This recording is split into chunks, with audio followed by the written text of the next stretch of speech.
God. Everybody say, praise the Lord! Praise the Lord! Palakpakan muna natin ang ating Panginoon, mga kapatid. Hallelujah! You may be seated, mga kapatid. Praise God. Purihin ang ating Panginoon. Habang ako ay nakikinig, mga kapatid, kanina sa mga patutuo, even sa mga awitan, mga kapatid, nasabi ko sa aking sarili, hallelujah, na talagang mayroong napakaganda ng mensahe ng Panginoon na inihanda niya sa bawat isa sa oras na ito, mga kapatid. Nais ko pong muling mangaral at dalhin ang salita ng ating Panginoon sa oras na ito, mga kapatid, na ito po ay may pinamagatang, for me to live in the goodness of God. Amen? For me to live in the goodness of God, ang mabuhay sa kabutihan ng Diyos, mga kapatid. Amen. Kanina, hallelujah, ang ganda ng mga patutuo, ang ganda ng mga binahagi sa ating mga hallelujah, mga salita, mga kapatid, na ating narinig kanina. Natunay po, hallelujah, ipinapakita lamang sa mga mensahe na yon na ang Diyos ay mabuti sa lahat ng oras at sa lahat ng panahon, mga kapatid. Amen. Amen. Yan po ang isang bagay, mga kapatid, na maraming beses na nating napatunayan. Na ang Diyos kailanman, mga kapatid, hindi niya ikinukubli ang kaniyang pandinig, ang kaniyang mga mata, sa ating mga pinagdadaanan, sa ating mga nararanasan, sa ating mga pangangailangan, mga kapatid. Sapagkat tunay po ang ating Panginoon, praise God, ay punot-punot ng kabutihan. Na hindi niya hahayaan, hallelujah, na ang kanyang mga anak, mga kapatid, praise God, ay maging alipin ng problema o ng mga pagsubok, mga kapatid. Hindi papayag ang ating Panginoon, mga kapatid, hallelujah, na ang kanyang mga anak, mga kapatid, praise God, ay mahirapan, amen, madaig, hallelujah, maging talunan, mga kapatid. Dahil paano natin may pagmamalaki, paano natin sasabihin sa maraming tao at sa ibang tao, mga kapatid, na ang Diyos ay mabuti, kung sa buhay natin, mga kapatid, hindi natin nararanasan ang kabutihan ng ating Panginoon. Magiging mayabang tayo, amen? Mayabang dahil po sa testimonya at pamamahagi po ng kabutihan ng ating Panginoon, sapagkat tayo mismo ang nakaranas ng mga bagay na ito, mga kapatid. Na kahit sa panahon, hallelujah, sa panahon ng mga kabigatan, even during the days of troubles, mga kapatid, sa mga panahon ng tinatawag na mga challenges, persecution in life, mga kapatid, hallelujah, ang Diyos pa rin po ay napakabuti sa ating buhay. Bawat isa sa atin, meron po tayong nararanasan mga tinatawag nating mga pagsubok. May kanya-kanya tayong pinagdadaanan sa buhay. Maaaring ang pagsubok ni brother, iba sa pagsubok ni sister. Maaaring ang problema po ng isa, iba sa problema ng iba.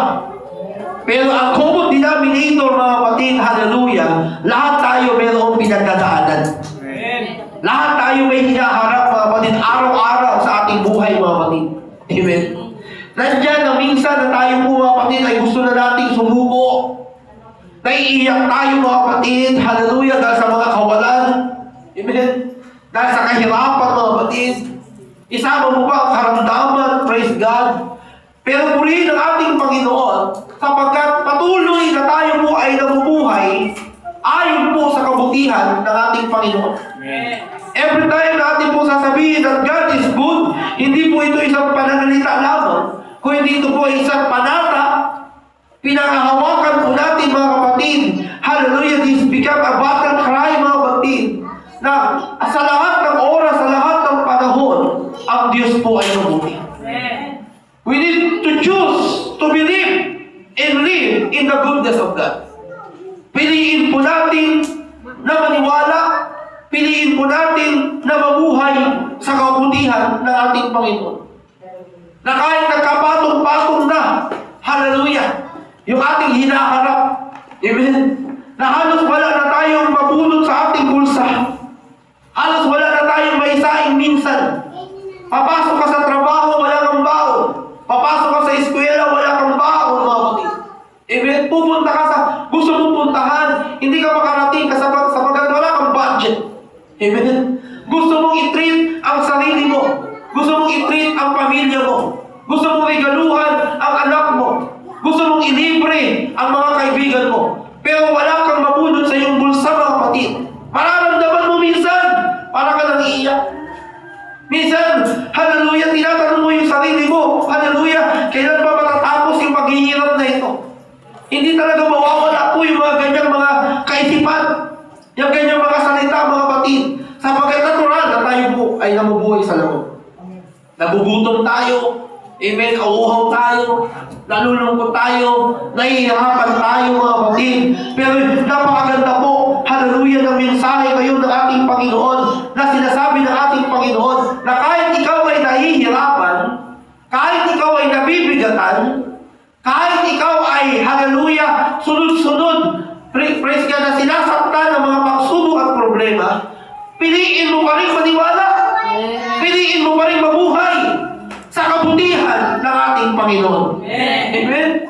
Sapagkat, hallelujah, hindi mo kinukubli, sabi ka natin kanina, hindi ikinukubli ng Diyos yung kanyang paningin. Na hindi niya nakikita yung ating sitwasyon.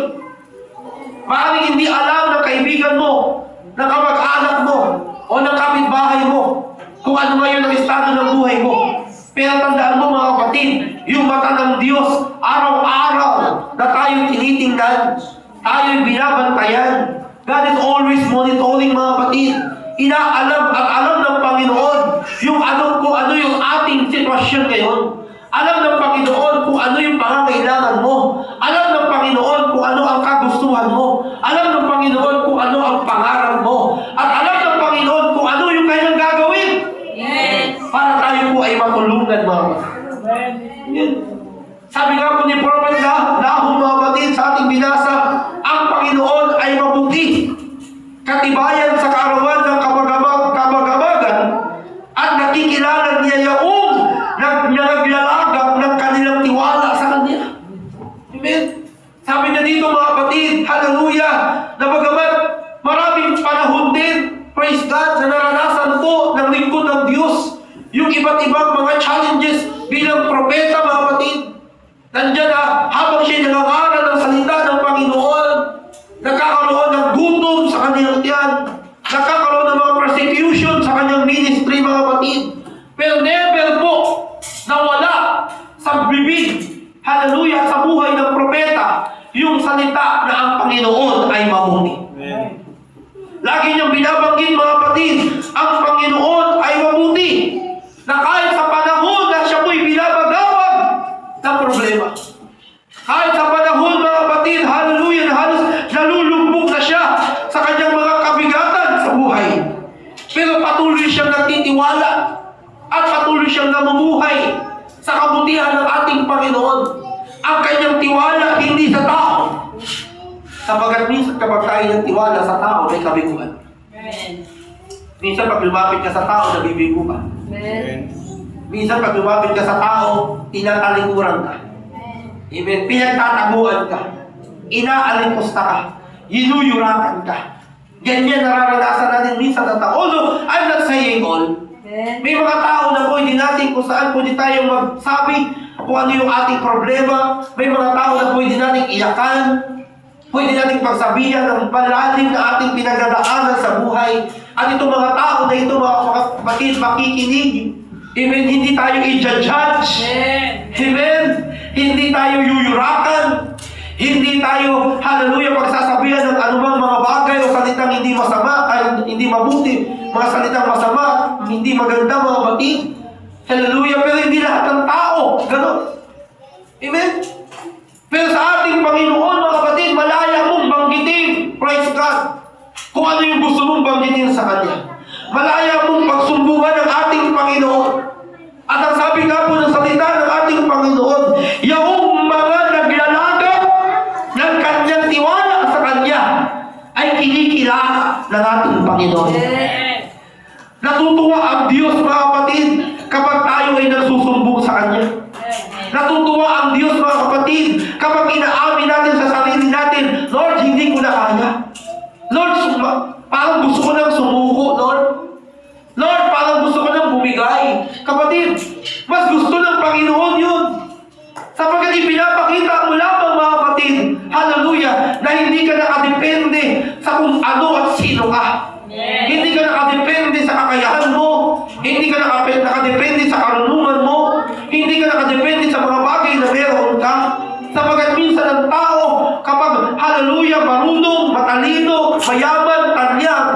pinagkakatiwalaan ay ang kanyang sarili. Masyado nagiging bilib sa kanyang sarili. Pero ang dulo naman doon ay kapahamakan. Ang dulo naman doon ay kabiguan, mga kapatid. Pero ito yung sinasabi sa atin ng ating Panginoon. Kapag patuloy nating inilalaga yung ating tiwala sa Kanya, patuloy tayong kikilalanin ng ating Panginoon. Ganyan po kabuti ang ating Panginoon, mga kapatid. Katulad na lamang po ni Haring David, mga kapatid. Praise God. Si Haring David, mga kapatid, alam natin kung gaano kadakila ang taong ito, kung paano pinagpala ng Diyos ang taong ito, mga kapatid. Mula sa pagiging pastol, mula sa pagiging ordinaryong mamamayan, mga kapatid, siya po'y tinawag ng ating Panginoon. Siya po, mga kapatid, hallelujah, ibinasbasan ng ating Panginoon, mga kapatid, sapagat siya pa lamang ay nasa sinapupunan ng kanyang ina. Bata pa lamang si David, mga kapatid. Habang lumalaki pa lamang si David, mga kapatid, meron na magandang plano ang Diyos sa buhay mo ni David. Kumbaga, nandoon na itinakda na si David sa isang mas malaking pagtawag sa buhay niya. Nakakala ng kanyang mga kapatid ay mananatili siyang pastol. Ang akala ng iba si David ay mananatiling ordinaryong tao lamang. Pero hindi nila alam na mayroong magandang plano ang Diyos sa buhay ni David. Amen? Kaya nga nung napatay niya si Goliath, mga kapatid, doon na nagsimula na unti-unti inaangat na ng Diyos ang buhay ni David, mga kapatid. Amen? Di ba ganun din naman ang buhay natin? Nakaranas natin ang kaginhawaan. Nakaranas natin ang tugatog ng ating tagumpay. Pero hindi sa lahat ng oras at panahon, hallelujah, nandun tayo sa cloud nine ng ating buhay. Hindi sa lahat ng oras masaya ang buhay.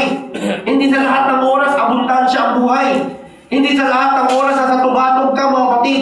Darating talaga ang panahon na minsan magugulat ka na lamang yung mga bagay na meron ka biglang nawawala. Darating na minsan nandun ka sa tuktok, bigla ka babagsak. Darating minsan, hallelujah, na kung saan ikaw ay tagumpay, pero bigla ka nabibigo. Naranasan ni David yun, mga kapatid. Amen? Sa una siya pinapalakpakan. Sa una siya ina-aplos, mga kapatid. Maraming nagko-comfort kay David, pero dumating sa buhay ni David, mga kapatid, alam nyo ba, na siya'y tumatakbo para sa kanyang buhay. Tinatakbuhan niya, mga kapatid, hallelujah, yung mga tao na gusto siyang patayin. Tumakas si David, mga kapatid, sapagkat gusto ng mga tao ng kanyang mga kalaban na siya po, mga kapatid, ay masakit. Yung isang tao na minsan naging kanyang mentor, mga kapatid, si Haring Saul, na minsan naging kanyang mentor, naging kanyang kaibigan, mga kapatid, ay naging kanyang matalik na kaaway. Meron isang pelikula dati si Fernando po, mabuting kaibigan, masamang kaaway. Tama mo ba yun? Kaya mag-ingat kayo sa kaibigan nyo. Kasi bakit? Yung tao, akala mo close mo, best friend mo, kaibigan mo, pinagkukwentuhan mo ng lahat, pati sikreto mo, kinukwento mo sa kanya. Wala ka nang itinatago sa sarili mo. Pero kapag nagkatampuhan kayo, lahat ng baho mo, ipagkakalat mo. Tama mo ba? Lahat ng sikreto mo, ipagkakalat niya.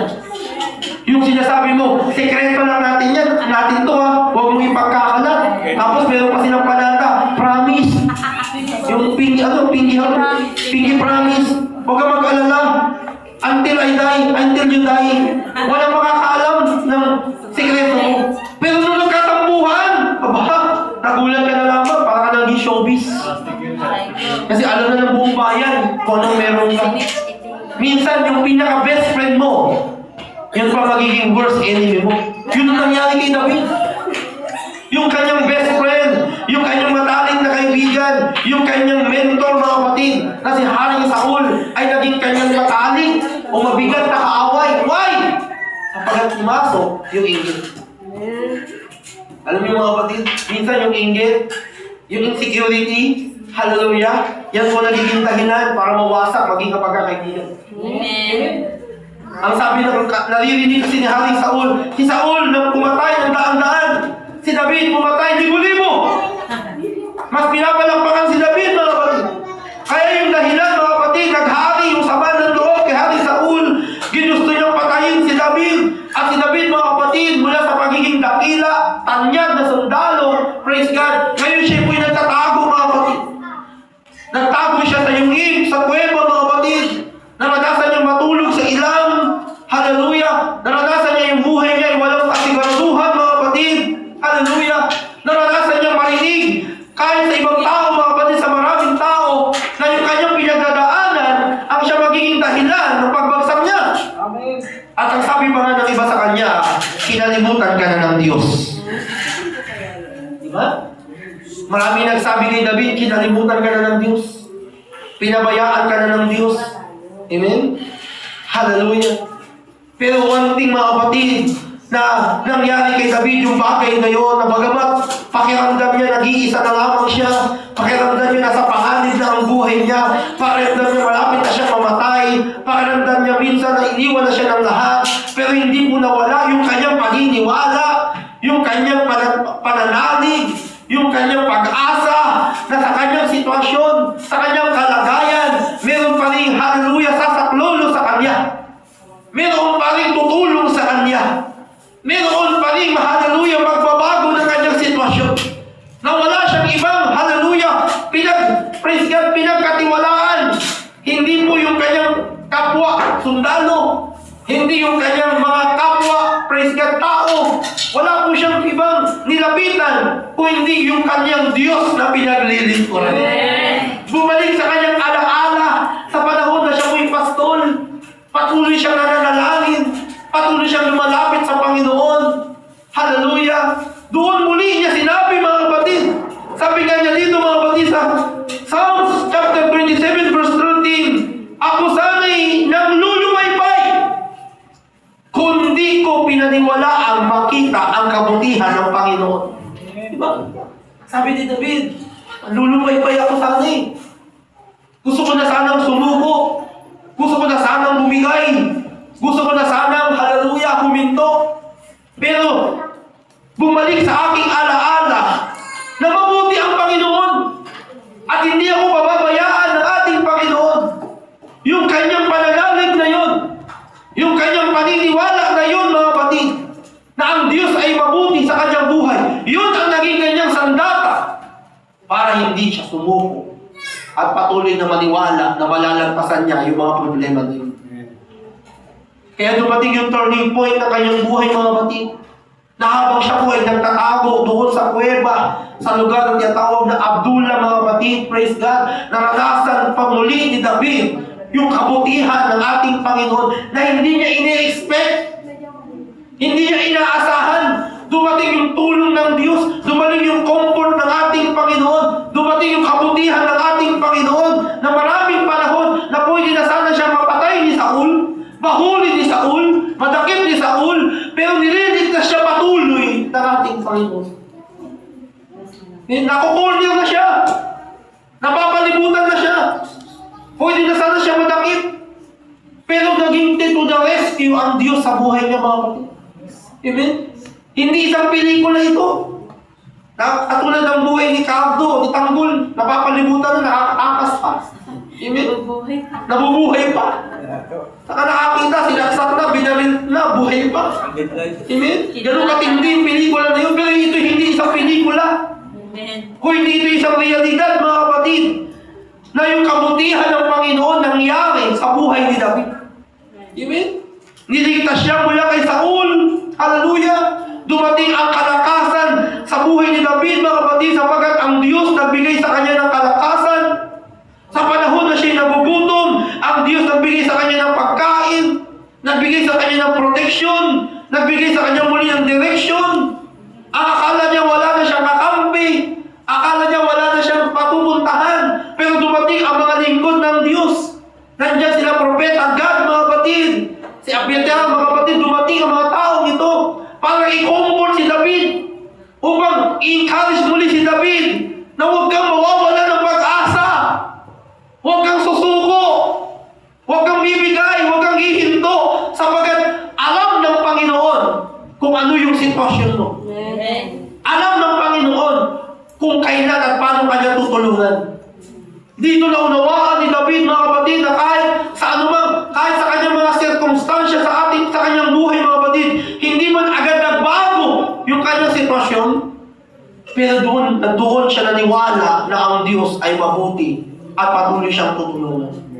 Amen? Minsan katulad tayo mga kapatid na nangyari sa buhay ni David. Amen? Ang akala natin mga kapatid, hallelujah, talo ka na. Ang akala natin minsan walang-wala na. Ang akala natin minsan pwede ka na sumuko. Pero tandaan po natin kung nangyari sa buhay ni David, yung kabutihan ng ating Panginoon, hindi rin po malayo na mangyayari sa buhay natin sapagkat ang Diyos hindi nagtatangi. Amen. Yung kanyang pangako kay David, mga kapatid, hindi niya lamang ipinangako kay David yan. Yung kanyang ginawa kay David, hindi niya lamang ginawa kay David yan. Yun ay pangako niya at gagawin niya maging sa ating buhay, mga kapatid. Sapagkat ang Diyos ay mabuti, hindi lamang sa isang tao, hindi lamang sa isang pangkat, hindi lamang sa isang bayan, hindi lamang sa isang kapanahunan. Ang Diyos ay mabuti sa lahat ng oras, sa lahat ng panahon, at sa lahat ng tao sa mundo ito, mga kapatid. Amen. Napagamat minsan akala na hindi naman agad-agad magbabago yung ating sitwasyon. Amen. Alam niyo mga kapatid, yung naranasan ni David, hindi naman agad-agad na in the twinkling of an eye, nagbago agad sa kanyang sitwasyon, no? Mahabang panahon. Yung kanyang naranasan, maraming panahon na siya nagtago sa kuweba, maraming panahon na natutulog na lamang siya doon sa ilang, mga kapatid. Maraming panahon, hallelujah, na nagugutom siya. Pero alam niya na kumikilos ang Diyos sa buhay niya, mga kapatid. Amen? At ganun din sa buhay natin, mga kapatid. Katulad na natutunan ni David, mga kapatid, patuloy tayo magtiwala sa Diyos na kahit ang ating buhay, mga kapatid, praise God, hallelujah, nararanasan natin na parang, hallelujah, gulong-gulo na. Huwag nating alisin, katulad ng ginawa ni David, huwag nating alisin yung pagtitiwala sa Diyos. Huwag nating kalimutan magtiwala sa Diyos. Kasi pag kinalimutan natin magtiwala sa Diyos, mawawala ako. Tingnan mo, nakalimutan namin magbayad ng kuryente, nawalan kami ng kuryente. Di ba? Nakalimutan magbayad ng kuryente. May pambayad, nakalimutan. So, ano nangyari? Naputulan ng kuryente. O, di ba? Hindi ba hindi magagalit nun, Brother John? Sabi ko nga walang normal na tao na matutuwa sa papaulit-ulit na pagkalimot. Kasi pag kinalimutan mo, doon mawawala. O, di ba nakalimutan? Nawala ng kuryente. Di ba? O, anong nangyari? Lesson learned. Paulit-ulit ka na lang matututo? Amen? Katulad po ni David. Katulad po yun ang sinasabi dito ni David. Huwag mong kalimutan magtiwala sa Panginoon. Dahil pag kinalimutan mo ang pagtitiwala, mawawala ang tiwala mo sa Diyos. Mawawala din ang Diyos sa buhay mo, mga kapatid. Kaya panatilihin natin yung pagtitiwala natin sa ating Panginoon, mga kapatid. Katulad po ni David, mga kapatid. Piliin natin, hallelujah, manampalataya. Piliin natin yung pananampalataya higit sa takot. Alam mo si David, parang tao din po si David. Huwag natin sabihin na si David matapang, napatay niya nga hindi yun eh. Si David matapang, kasi nga napatay niya si Goliath eh. Siguro itong taong ito, wala nang takot. No, tao din po si David. Walang takot. Sino dito walang takot? Lahat tayo may takot. Pero naman takot sa ipis, ang lilit ng ipis, pero pag nakakita ng ipis, nawawala ang kanyang espiritu. May takot sa bulate. Amen? May takot sa dilim. Karayo. May takot sa karayo. Kakawa. May takot sa salamin. Asawa. May takot sa tubig. Amen? Lahat tayo may takot, mga kapatid. Si David may takot din. Hindi siya magpapalipat-lipat ng pagtatago, no? Mula sa isang kuweba, mula sa isang lugar. Hindi niya gagawin magpapalipat-lipat para matakasan lamang si Saul kung hindi siya takot. Bakit siya nagpapalipat-lipat? Kasi nandun yung kanyang takot at ilan to, na baka pag nahuli siya, mapatay siya ni Hari Saul.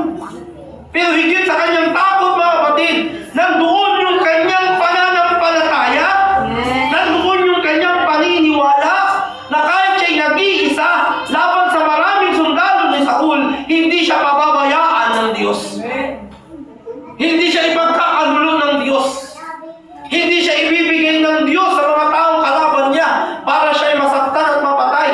Ililigtas siya ng ating Panginoon. At yun ang nangyari kay David, mga kapatid. Paulit-ulit siyang nililigtas ng Panginoon.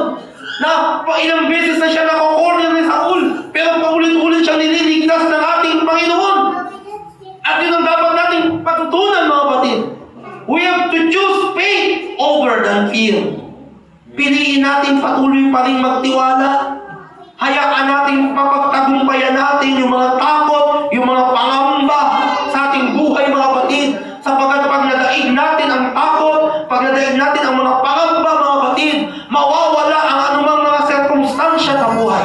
Mawawala yung mga negative thinking, mga kapatid.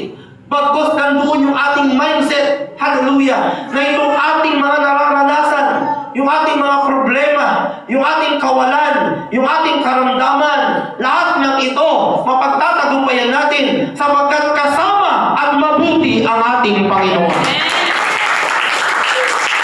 Let's continue to live in the goodness of God. Patuloy tayong mamuhay sa kabutihan ng ating Panginoon.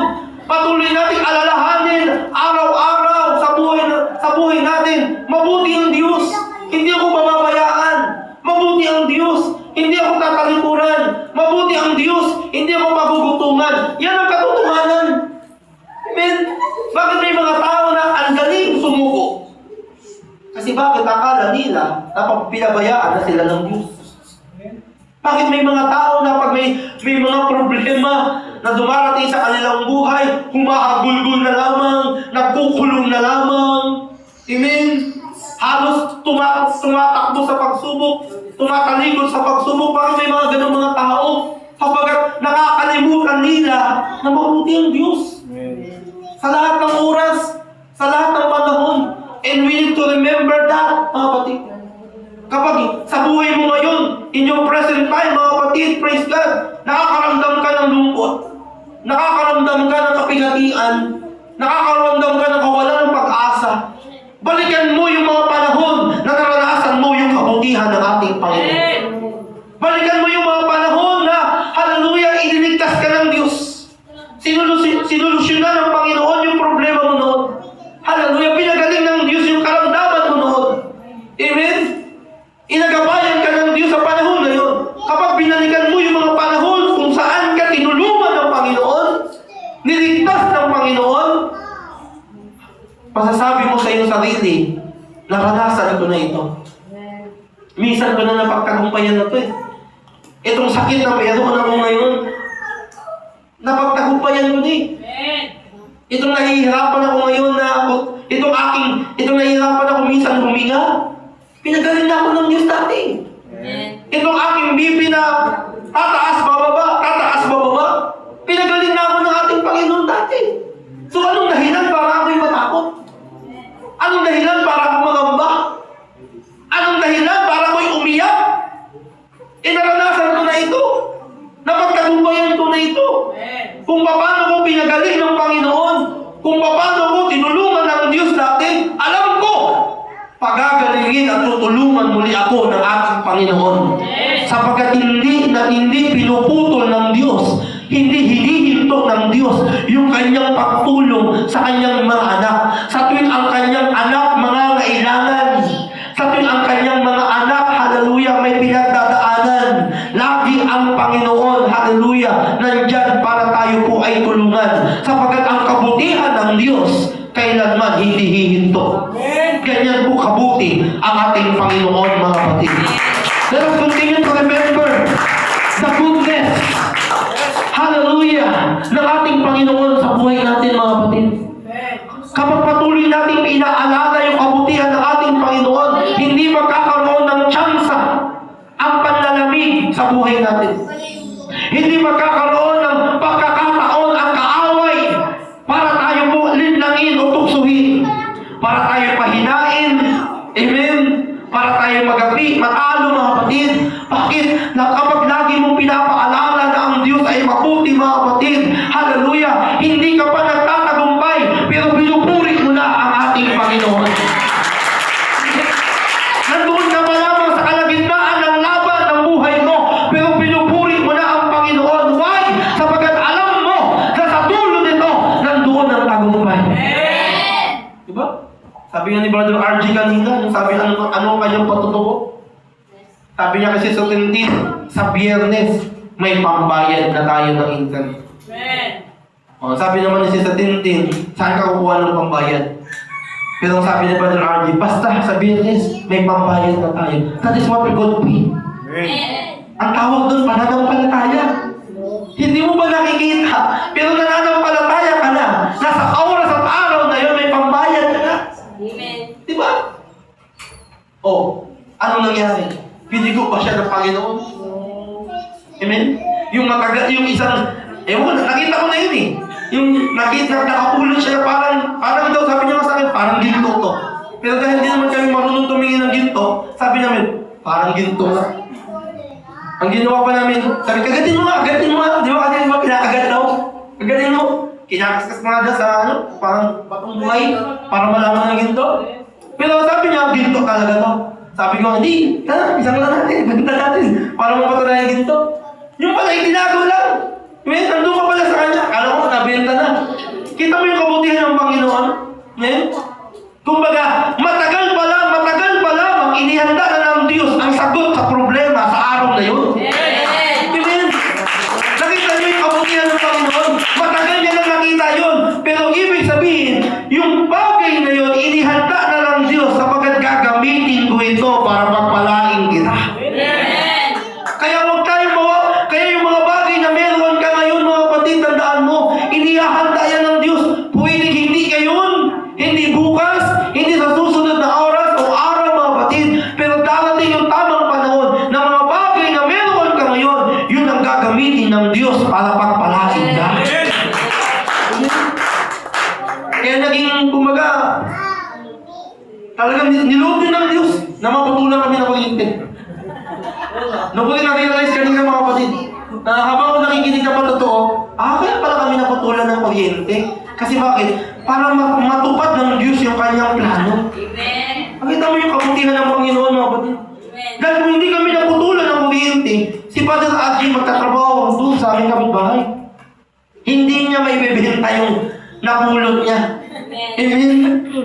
Tapos kami, ilang araw kami walang kuryente. Baka ganun. Pero mabuti ang Diyos. Naputulan kami ng kuryente. Napunta siya doon sa pagbayad ng kuryente. Nakita niya, bumibili ng ginto, rilo, ganito. Amen?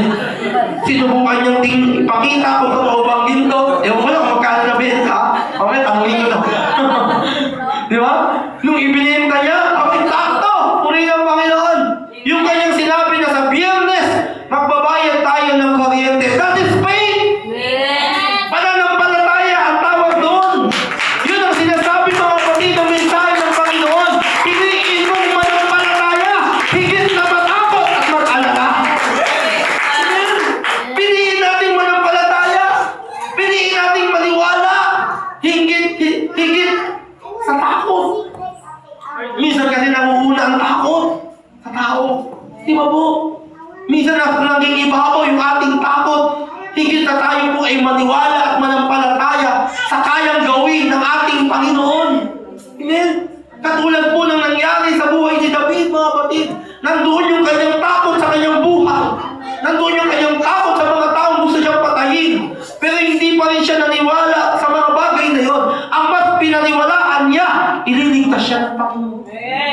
Ganyan po kabuti ang ating Panginoon. Amen? Na hindi pa man ibinibigay ng Diyos yung tagumpay, hindi pa naman ibinibigay ng Diyos yung pagpapala, pero hindi ka na tumitigil na magpuri sa Panginoon sapagkat alam mo na ang Diyos ang iyong katagumpay.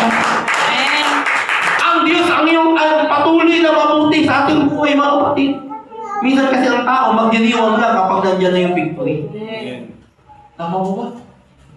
Minsan ang tao magiging masaya lang kapag nandiyan yung answered prayer. Pero kapag wala pa yung mga kasagutan sa kanilang mga panalangin, wala pa yung tinatawag ng mga blessing sa kanilang buhay, hindi magawang magpuri sa Panginoon, hindi magawang dakilain ang Diyos, no? Kapatid, hindi natin pinupuri ang Panginoon dahil lamang sa pagpapala.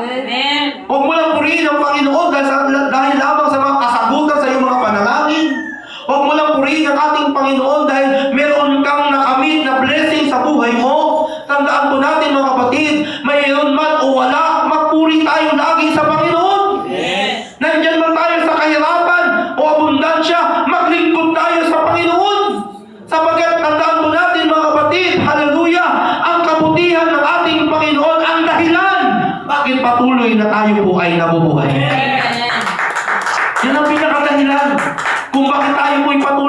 buhay dahil mabuti po ang ating Panginoon. Ang kabutihan po ng Panginoon hindi nangyayari isang oras lang, isang araw lang, o ilang panahon lang. God's goodness is not occasionally, mga kapatid. But remember, God is good all the time. Ang Diyos po ay mabuti sa lahat ng oras, sa lahat ng panahon. Hallelujah! Hindi po mabuti ang Panginoon sa buhay natin ng isang linggo lang, no? Hindi po mabuti ang Diyos sa buhay natin isang buwan lang, no? Hindi rin po mabuti lamang ang Diyos sa panahon ng birthday natin, no? Ang Diyos po ay mabuti sa bawat segundo, sa bawat minuto, sa bawat oras, sa bawat araw, sa bawat linggo, sa bawat buwan, sa bawat taon, araw-araw, ang Diyos ay mabuti. Mabuti po ang Panginoon, mga kapatid. Patuloy niyang ipinapakita ang kanyang kabutihan sa pamamagitan ng kanyang kahabagan, sa pamamagitan ng kanyang tinatawag na katapatan, sa patuloy niyang pagbibigay ng lahat ng ating mga pangangailangan. Amen? Diyan po natin makikita ang kabutihan ng ating Panginoon. Mararamdaman mo yung puso mo tumitibok. Mabuti ang Diyos. Makikita mo, hallelujah, yung pamilya mo. Mabuti ang Diyos. Nakikita mo na araw-araw pinapakain ka ng ating Panginoon. May almusal ka, hallelujah. May tanghalian ka, may hapunan ka. Praise God, mabuti ang Diyos. Makita mo yung sarili mo, makita mo yung pamilya mo, mayroong hindi higaan. May tinitirhan, mga kapatid, mabuti ang Diyos. Ganyan po kabuti ang ating Panginoon. Na minsan, hallelujah, magtatanong ang ibang tao, hallelujah, mabuti ba talaga ang Panginoon? Pero bakit parang hindi? Kasi wala akong trabaho. Wala akong pinagkakitaan. Mabuti ba talaga ang Panginoon? Kasi meron akong sakit ngayon. Wala ako ngayon. No! Kapatid, araw-araw mabuti ang Panginoon. Piliin mong maniwala. Piliin mong mabuhay sa kabutihan ng ating Panginoon. Amen? Katulad mo ng isang ilustrasyon. Na kahit hindi mo nakikita yung araw, natatatakpan ng ulap ang araw, hindi mo nakikita yung kanyang buong liwanag dahil sa kadiliman ng ulap, mga kapatid, dahil sa lakas ng ulan ng bagyo. Pero alam mo, maniwala ka na sa likod ng ulap, nandoon ang araw. Amen. Hindi mo man nakikita yung araw na ang dilim-dilim, parang walang araw. Ang lakas ng ulan, parang walang araw. Kapatid, sa likod ng mga ulap at ulan na yan, nandoon ang araw. Na pagkatapos ng ulan, pagkatapos ng bagyo, pagkatapos ng kadiliman ng ulap, mga kapatid, makikita mo yung araw patuloy na magliliwanag at magbibigay ng sikat at liwanag sa mundong ito, mga kapatid. Ganon din po yung ating buhay, mga kapatid. Minsan natatakpan ng ating mga mata sa mga problema at mga pagsubok yung ating pananampalataya sa Diyos. Minsan nakakalimutan natin na may Diyos dahil sa ating mga pinagdadaanan, sa mga kabiguan, sa mga pangangailangan na hindi natin nakukuha. Minsan nakakala ng ibang tao walang Diyos dahil sa mga bagay na yon. Pero ang katotohanan, mga kapatid, na kahit tayo nahihirapan, mabuti pa rin ang Diyos. Na kahit tayo may pinagdadaanan, mabuti pa rin ang Diyos. Na kahit nandun tayo sa kawalan, mabuti pa rin ang Diyos. Why? Sapagkat yung buhay na meron ka, yung kalakasan na meron ka, yung hininga na meron ka, yun ang patunay na mabuti ang Diyos. Patunay na mabuti ang Diyos, mga kapatid. Kaya patuloy nating piliin na maniwala na ang Diyos po ay mabuti. Sabi nga dito, mga kapatid, living in God's goodness begins with faith, not by sight. Hindi po tayo nabubuhay sa mga bagay na nakikita natin. Dahil mga bagay na nakikita ng ating mga mata, pwedeng mawala, pwedeng maluma, pwedeng masira, at pwedeng mabago. At alam niyo po ba, mga kapatid, hinahayaan ng Panginoon na minsan may mga bagay na mawala at masira at maluma sa ating buhay. Why? Sapagkat gusto ng Panginoon ibigay ang mas bago, ang mas maganda, at mas dakila sa buhay po natin, mga kapatid. Kaya do not question God. Lord, bakit nawalan ako ng trabaho? Ang tagal ko na sa trabaho ngayon, pero bakit inalis mo ko? Sapagat merong magandang plano ang Diyos sa buhay mo. Lord, bakit kami naghiwalay ng mahal ko? Iniwan ako ng mahal ko. Akala ko siya na. Sapagat merong mas magandang inihanda ang Diyos sa buhay mo. Lord, bakit nangyayari ang mga bagay na ito sa buhay ko? Naging tapat naman ako sa iyo. Huwag ka mawalan ng pag-asa. Huwag ka magkaroon ng pagdududa. Patuloy mong i-encourage ang sarili mo sapagat may inihandang mabuti ang Diyos sa buhay mo. Amen? Minsan ang buhay natin mga kapatid, nangingibabaw ang pagdududa. Higit sa pananampalataya. Amen? Alam niyo po ba sa pagdududa mga kapatid, yung doubt na yan ang nagiging dahilan para matrapik ang blessing mula sa ating Panginoon. Dalawang bagay ang dahilan kung bakit ang mga Israelita hindi nakarating sa Kanaan o matagal silang nakarating sa Kanaan. Na imbes na 40 days na sila po mga kapatid ay makarating mula Egypt patungong Kanaan, 40 days na naman ang kanilang paglalakbay, ang kanilang paglalakad. Pero dalawang bagay ang dahilan na hindi na sila po'y naging tawag doon para silang mga ligaw sa ilang 40 years na napakikot-ikot. Why? Because of doubt. Yung kanilang pagdududa. Nakakala nila, kaya sila inalis ng Diyos sa Ehipto para mahirapan. Yun lagi nilang reklamo kay Moises eh. Moises, doon ba sa Ehipto walang libingan para dito kami ilibing? Diba? Kasi nakikita na nila yung panganib, nararanasan na nila yung kagutuman. Ang akala nila, sabi nila, Moises, maganda pa doon sa Egypt eh. Kung kami mamamatay, may libingan. Samantalang kami dito sa ilang, kung mamatay kami dito, wala. Kawawa ang aming pamilya. Meron silang pag-aalinlangan. Ang akala nila, nagtapos ang biyaya ng Panginoon sa panahon na sila niligtas mula sa Ehipto. Pero hindi nila nakita mga kapatid mula Ehipto, hallelujah, pagdaan nila sa dagat na pula, pagdating nila sa ilang mga kapatid, hindi tumigil ang kabutihan ng Diyos sa buhay nila. Amen. Hindi lang nila nakikita. Minsan ganun tayo, para tayong mga Israelita, hindi natin minsan nakikita ang kabutihan ng ating Panginoon sapagat mas nangingibabaw yung ating pagrereklamo, yung ating pagdududa, yung hindi natin pagsunod. Tanggalin natin yung espiritu ng mga Israelita sa ating buhay, mga kapatid. Manatili tayong maniwala, manampalataya, sumunod at maghintay na may kagalakan kung kailan darating yung pagpapala na ipinangako ng ating Panginoon. Sapagkat kapag ang Diyos ay nangako, kapatid, walang pagdududa, darating at mangyayari yan.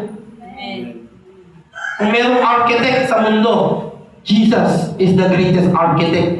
Amen. Kung mayroong engineer sa mundo, Jesus is our greatest engineer. Siya yung pinakadakilang tagaplano. Sabi nga ng Bible mga kapatid, He is the author and He is the finisher of our faith mga kapatid. Amen? Siya ang nagpaplano ng ating buhay. Amen? Siya ang nagdidisenyo ng ating buhay mga kapatid. Maliit ka pa lamang, nasa sinapupunan ka pa lamang ng nanay mo, ng nanay natin mga kapatid. Alam niyo po ba, may plano na ang Diyos sa buhay natin. Amen? Meron ng magandang disenyo ang Diyos sa buhay natin mga kapatid. Ang kailangan na lang natin sundin ang kalooban ng ating Panginoon. Huwag natin suwayin ang kalooban ng Diyos. Amen. Gawin natin kanyang kalooban. Sundin natin ang kanyang kalooban. At doon natin makikita, hallelujah, napakaganda ng plano ng Diyos sa ating buhay mo. Living in the goodness of God doesn't mean a trouble-free life. It means a God-filled life where hope remains, faith stands firm, and joy is possible even in hardship. Amen. Ang paniniwala o yung pamumuhay sa kabutihan ng Diyos mga kapatid, sabi dito, hindi ibig sabihin, hindi ka na makakaranas ng problema, hindi ka na makakaranas ng trouble sa buhay mo, no? Yung pamumuhay ayon sa kabutihan ng Diyos mga kapatid ay nangangahulugan lamang na patuloy patuloy na pupuluin ng Diyos ang buhay natin, mga kapatid, na patuloy tayong manatili, hallelujah, na mayroong pananampalataya, mayroong pag-asa, mayroong kagalakan, na kahit na tayo'y nahihirapan, pero nandoon yung ating positibong pananaw, hallelujah, na ang Diyos ay mabuti sa lahat ng oras, sa lahat ng panahon, na hindi tayo pamabayaan ng Diyos, hindi tayo iiwanan ng Diyos, just like David, mga kapatid. Even the time, hallelujah, he experienced, hallelujah, hardship in life. Naranasan ni David, hallelujah, na wala na siyang kakampi, wala na mga tao sa paligid niya. Nandiyan na yung danger sa buhay niya, mga kapatid. But God turned everything into goodness. Iniba ng Diyos ang pangyayari sa buhay ni David. Sapagat yung tao na yon, lingkod ng Diyos. Kailanman hindi pamabayaan ng Diyos ang kanyang lingkod na maging talunan. Remember, we are a servant of God. Amen. We are a children of God. At ang Diyos ay mabuti sa kanyang mga lingkod, sa kanyang mga anak, kung paano niya dinala sa tagumpay si David. Kapatid, dadaling ka rin ng Diyos sa tagumpay. Maniwala ka lamang sa kabutihan ng ating Panginoon. Manatili ka lamang sa kabutihan ng Panginoon. Mabuhay ka lamang sa kabutihan ng Panginoon. At makikita mo, hallelujah, yung magandang plano at layunin ng Diyos sa buhay mo. Let us live in the goodness of God. Living in the goodness of God. Remember, there is victory. There is blessing, mga kapatid. Let's continue to choose today to believe, choose to walk, and choose to testify the goodness of God. Magsibag tayo po tayo, mga kapatid. Hallelujah! Napakabuti ng Panginoon, mga kapatid. Sabi nga ni David,